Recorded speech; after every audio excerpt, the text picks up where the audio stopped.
This is Brian Snow. This is the Brian Snow Show. Although a lot of stuff is still under construction, as you can see behind me, but we're back. And I got someone very special to kick off this edition. Let's do it.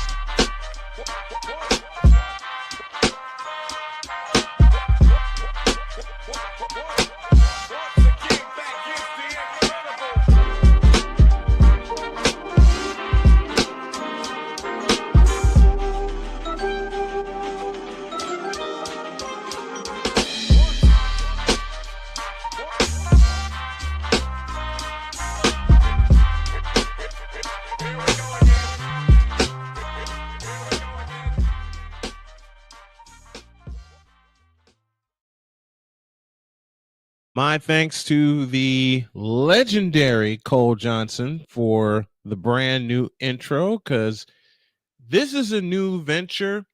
I started this 2 years ago. I thought it would be a 5-day-a-week show. It's not. It's going to be a weekly show. I thought it would be kind of sports related. A small part of it is. But I want to talk to people that have incredible stories, incredible things that they're doing. And the first guest that I made a promise to a year and a half ago, she said, "Look, I got something interesting for you." "Oh, yeah? Let me have it." She did. And when I saw the words awaken relationship, oh, it was on. Because we were there. I can't tell you how many times we were supposed to do this interview, but finally got it together. Finally being the operative word. And ladies and gentlemen, I want you to welcome the lovely Harmony Woodington. Hey, Hello. Harmony. Thank you so much for having me today. It is a blessing. And I think everything always happens in perfect timing. So it was meant to be that it's happening right now. It is definitely that. Tell me about Awakened Body, because I saw that and I immediately clicked to it, especially with everything that has been going on with me health wise. Talk to me about that. That's really beautiful. It's a company that I started a decade ago now, which is incredible to believe. And it was actually born of me creating my own resolution, coming from a family with a lot of dysfunction. So, my mother, to be very real with you guys, Go for it. was raised in a satanic cult. And that goes back 65 generations. And my father was born in southern Wales, which was bombed quite a bit. And there was a lot of damage done in the Second World War. And my grandfather suffered from PTSD and used humor to try to get over it. And all of the 6 children, my father and his siblings, all were raised in this depressive state with a place that was being rebuilt after the war, not being able to talk about their feelings, with a father with PTSD and a militant mother. And so they all have serious mental health issues. And my father is depressed and suicidal. And I've had to deal with him making multiple attempts to end his life. And so between my, split mother with serious mental health issues, she's never going to recover from the severe abuse that she suffered. And my father being where he's at, I grew up with some serious dysfunction myself and came out of that household with a lot of trauma and no self-worth. And I'm one of those people, when you sit in a room with me, within 5 minutes, no less, you're sharing your life story and you don't even know why you did it. And so this is what I've always been meant to do, but I didn't have the self-worth to go and chase after education to make it happen, because I didn't believe that I was worthy of education or support to make it happen. So I didn't apply for a government student loan. I didn't apply to schools. I didn't even make an effort. And I ended up in a little tiny aesthetic school, becoming an esthetician and doing that for almost a decade. And I ended up being in a room with people, giving them facials, having them complain to me about all of their life issues, but I couldn't fix it with a facial. I just couldn't. And so I ended up finally going, okay, like, I know I want to do more, but I need to fix myself first, because I can't help anybody if I haven't walked the path and don't know what to do. Mm-hmm. And I was a single mother at the time, and so I was quite afraid of taking the jump. And the universe was like, I got you, girl. I got you.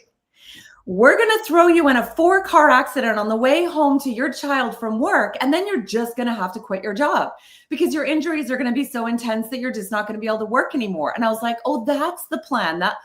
No, but I have no choice, clearly. So here we go. So I was left with a severe concussion and other injuries and a 13-year-old child to support. And I started basically a little business in my tiny little basement suite, doing eyelash extensions to keep a roof over mine and my child's heads. And I walked the physical healing path, constantly asking myself, how did this happen for me? There was some internal knowing, even without the wisdom that I had at the time, that it was happening for me. And so I just kept asking the question. I lost my friends. I lost my job. I lost my income. I lost everything. And then all of a sudden, one day, one piece at a time, my life rebuilt itself. I found the love of my life. My sister left her husband and came back into my life. And I ended up getting a place to support us and her children. And I ended up gathering new friends. I built a new business. Everything completely changed. And then one day I was sitting there with my cup of tea and I was enjoying my view. And I was like, oh, I just needed a whole life makeover. Gotcha. Okay, cool. I laugh because in us talking and getting to know each other over the past year and a half, almost 2 years, yeah, I got thrown a knuckleball myself called stage 4 pancreatic cancer. Wow. So, and I had just gotten married. I got married in 2019 to Jody, who is the love of my life, who Nice. pulled me back from the cliff that I told myself, I'm walking off this cliff and I ain't coming back. And Jody said, I don't know you, but I need you. Then blood clots in both lungs, pair of toe amputations, 5 organs gone to remove the pancreatic cancer. Wow. Me getting used to what my body can and can't do all over again. Yeah. So, girl, if anybody understands a wicked life makeover that flips you upside down, then turns you right side up because you got to figure this out on the fly, you're talking to them. Yeah. And this pretty lady behind me has been encouraging. She's been real with me. She's told me like it. She's told me everything like it is, and she continues to. And God bless her for that. That's beautiful. Because society does not want that. No. Society does not want people to be real, which is how you and I connected in the first place. Society does not want people to be themselves and be totally real with what's going on. Jody said, the heck with that. I'm going to keep it the way it is. I'm going to keep it real the way it should be. And I don't want you to do the same. I expect you to do the same. So right away, I get responsibility that I've wanted all of my life with a person that I absolutely adore. And you know this because a marriage to me is a partnership. You split the responsibilities, you and your partner, and then you come together saying, okay, what went wrong here? What went wrong here? What went right for you today? And where do we go? And where do we go from there? So, yeah, I understand life flipping you upside down, then turning you right side up, and then throwing a pile of stuff at you going, here, figure this out. And you're looking going, what? Where do I start? And then the page turns and you're like, oh, that's where I start. Yeah.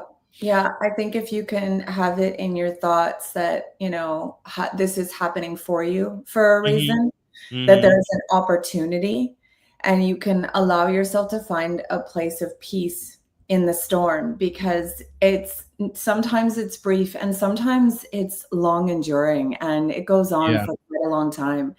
Your journey clearly didn't happen overnight. It took a long time to recover from all of that. I mean, the loss of 5 organs and the surgery and getting through cancer and recovering, all of that happens and it takes a long time. Yeah. And to be able to find a place of peace while you're going through that, to find a positive mindset going through that, and to come out the other end, always asking yourself, how did this happen for me? So you can focus on the lessons to expand so that you can contribute to others, is how you create somebody that is contributing to this earth. It's so fulfilling now that I am working on becoming a men's mental wellness coach using the best teacher I know. Experience. I'm using the best teacher I know. And my wife tells me every day, you have a message to send to men, but you got to do it in a positive manner.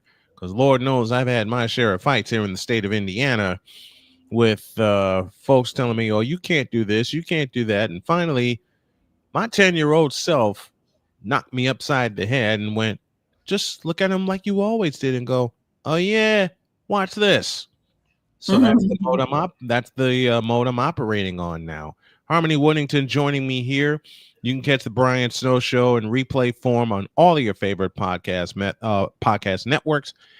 But why do people, and I ask this for myself, I ask this for everyone who has gone through hell and somehow come out on the other side, why do people like focus on the negative when they come out on the other side? And I ask this, like I said, partially for myself, because the first year after cancer, I was doing that. Yeah. But then I figured out, okay, there's a reason I'm here. I'm not done yet.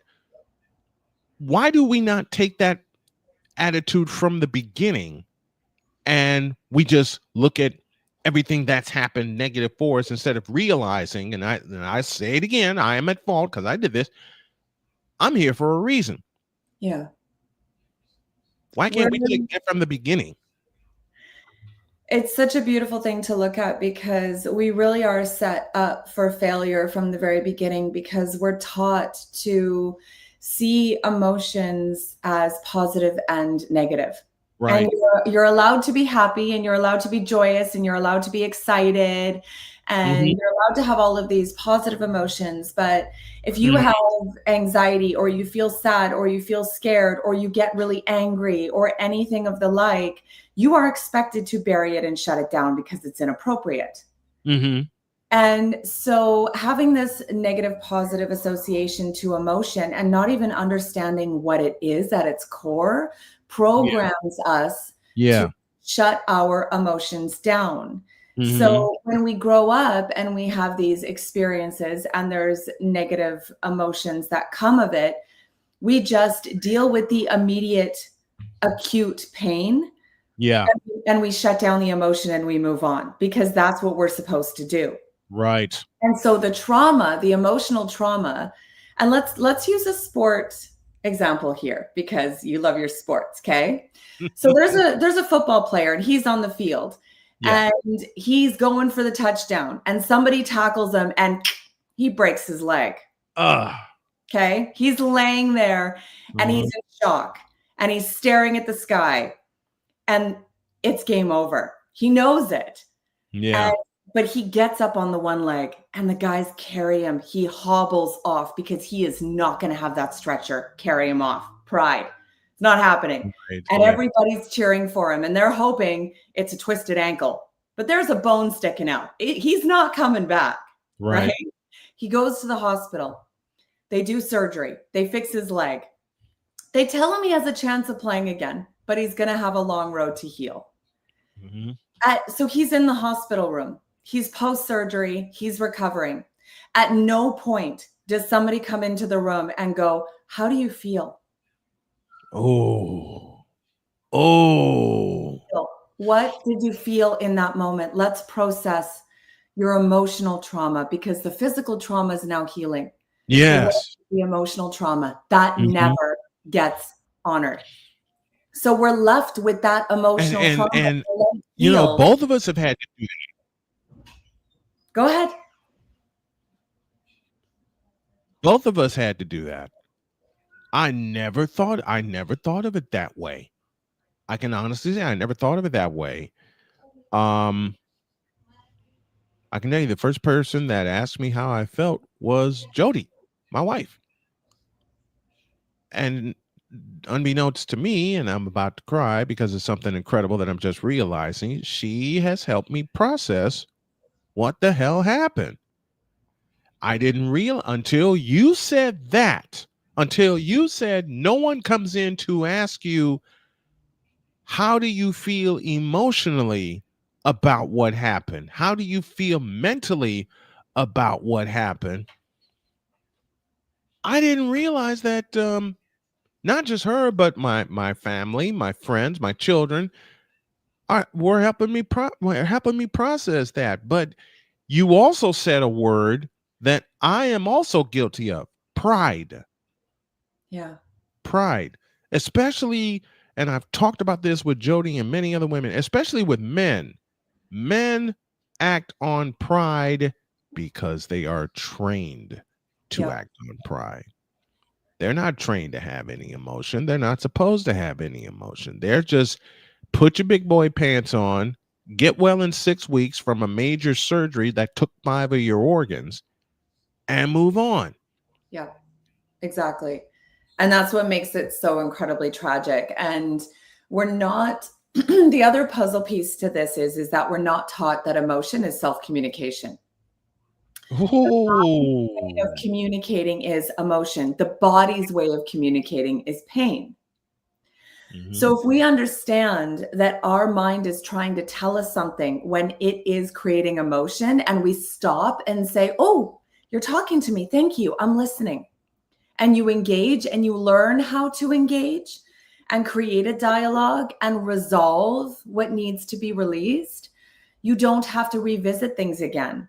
I know that the masses do not know this. And I'm going to tell you guys, the powers that be don't want you to know this because they want you to be consuming from the pharmaceutical companies. Say Anxiety. that again louder, because Jody and I have said this for 7 doggone years. Yeah. They want to keep you sick. Yes. Why? So you can So, buy a bunch of these. yep. Yep, exactly. When you look at mental health challenges like anxiety and depression, Mm-hmm. that is actually, and PTSD, that is actually the mind's way of paralyzing you to get you to pay attention to something.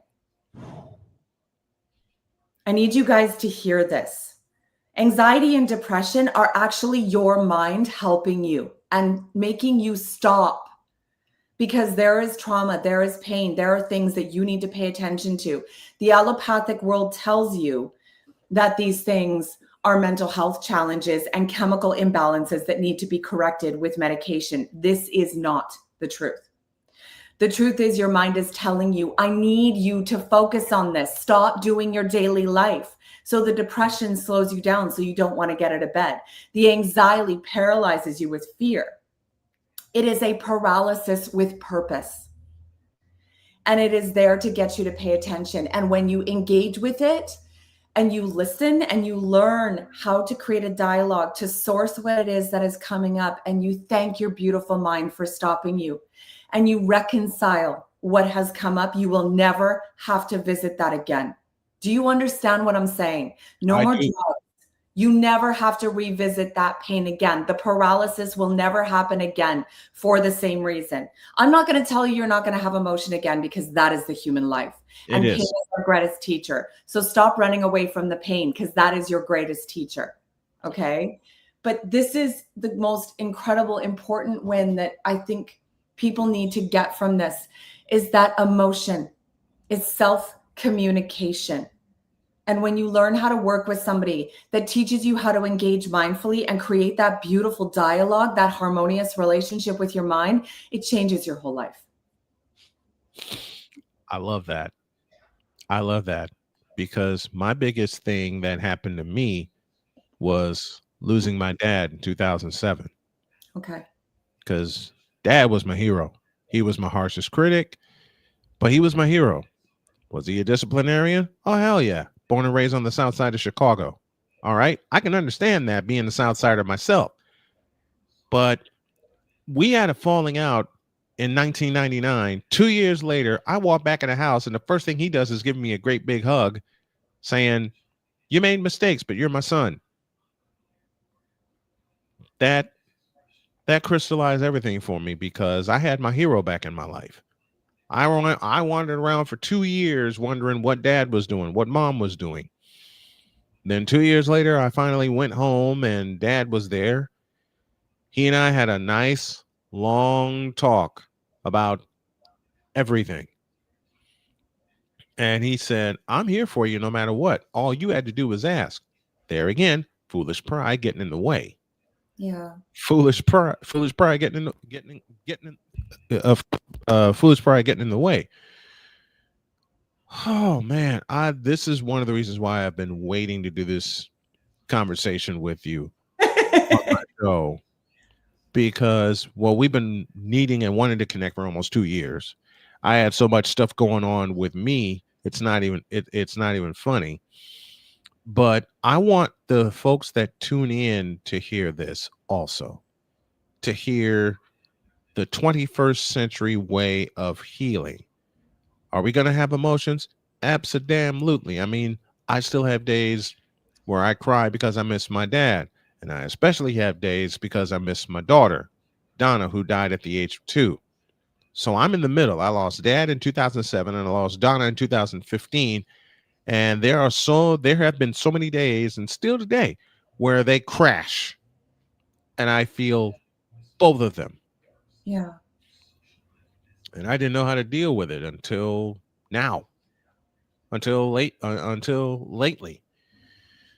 And what was that? What was one of those points for you where you figured out how to deal with your accident, how to deal with, as you perfectly stated, the mental and the emotional aspect of it? Because those are the last things to process. The first thing the mind wants you to process, and you said it very well, is the physical aspect, because that's the main thing. Your body's going through it. But what turned the spigot for you when you had the when what turned it for you mentally and emotionally? That's the phrasing I wanted. I couldn't think of it, but what turned it for you emotionally and mentally for you? So in 2015, February 6th, to be exact, my father had actually been on the receiving end of, unfortunately, a scam that was going around Canada where scammers were calling people and telling them that the police were on their way to their door because they hadn't paid their taxes and they were going to be arrested. And Oh, I remember that because it hit here in the States. Oh, so man. my father, being really depressed, he hadn't done his taxes since 2008 and it was Mhm. 2015. So he was terrified this was real. Right, And right. so he actually tried to kill himself. He tried to end his life. And Mm. he ended up in the hospital. And I got a phone call saying that my dad had attempted to end his life. And my partner got a phone call at the same time that his father had liver cancer and had surgery and was in the hospital in Toronto. Now I'm in Vancouver. And we both were holding our phones, looking at each other and going, how is this even happening right now? Right. And so I went to the hospital and ratted my dad out and had him looked after and put in a facility where he could be watched 24/7 until I knew that he was safe. And I burned a lot of money doing that. But I mean, he's still with us today and he just survived colon cancer. So he's still Mhm. going, which is a blessing. And I Yeah. flew to Toronto, where we then looked after Scott's father, my partner's father. And Yes. my dad had said something when I was in the facility with him before I left that ripped me out of the faith that I had been raised in, and I could no longer be in that anymore. And Right. my whole reality sitting in Toronto hospital was being ripped apart because the religion that I was raised in, who I was and who I was going to be for eternity was dictated to me. So I all of a sudden had no sense of self. And Yes. that was when I was completely lost. And I found myself talking to somebody at one of those 1-800 numbers through my man's union, pacing the halls in the hospital for 3 hours. And he just let me vent. But then he sent me to a psychologist when I got back to Vancouver. And I realized really quickly they couldn't honor the spiritual breakdown that I was experiencing. They weren't educated to honor that existential crisis, the identity crisis that I was having. So I had to look outside of the allopathic field to actually find answers. And I ended up tripping on hypnotherapy. And I found somebody that taught me the power of my mind and taught me how to completely reframe my reality and reconcile the programming that had been handed to me of who I was going to be. And so I was able to completely redefine myself. Mm-hmm. I then also became aware of trapped energy, trapped trauma in the body, and wanted to do something about that. And so certified in multiple energy healing modalities. Mm-hmm. So that became the foundation of my own healing, my personal healing. And then I ended up getting to a place where I realized that I had to go all over the place to find the answers that I was seeking. And I wanted to be able to put all of that under one roof and then provide an unconditionally loving cheerleader, a guide that would walk people through this path that I walked through, going all over the place, not having a guide. Mm-hmm. So that was what birthed Awakened Body. It is a culmination of a bunch of different things. And then it provides an unconditionally loving cheerleader that walks you through a path that I have now walked hundreds of people through over more than a decade, and created a ton of intellectual property at the hands of my clients, bringing me challenges that I innovated and gave them resolution for. So wow, really it was, you know, a lot of challenges, and it was my whole reality being dismantled that put me on that path. I think we'll close with this, but I gotta have you back for a part 2 to this. I got to have you back. Sure. It's I gotta close it because of schedule reasons and wanting to keep in line with everything that I've set up for the show, but I gotta have you back on for another episode. I absolutely have to have you back.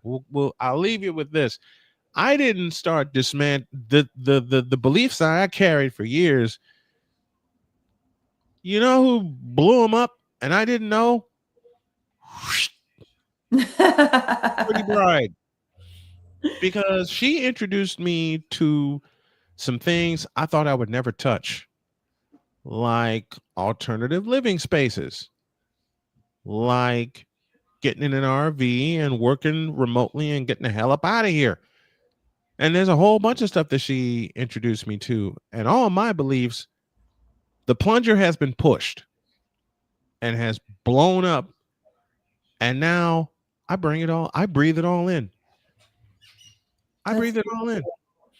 It takes that one person or that one moment or that one time where you finally have, as you said so well, everything dismantled.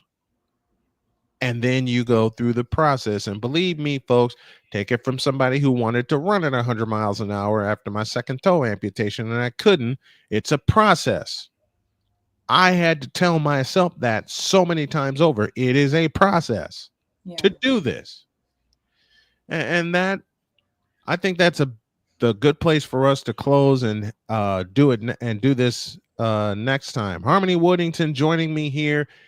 This is the first of many where I have her on because it's one of the areas I wanted to touch and help heal men.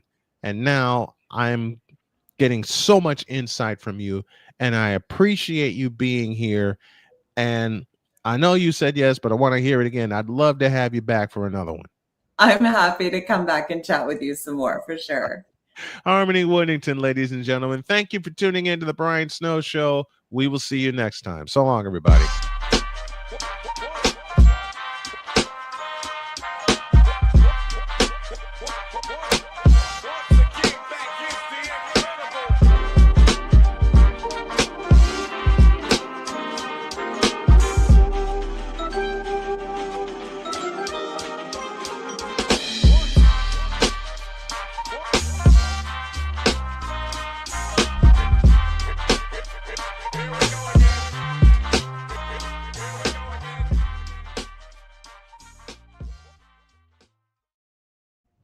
The preceding is a presentation of Snowman Multimedia celebrating 30 years of broadcast excellence.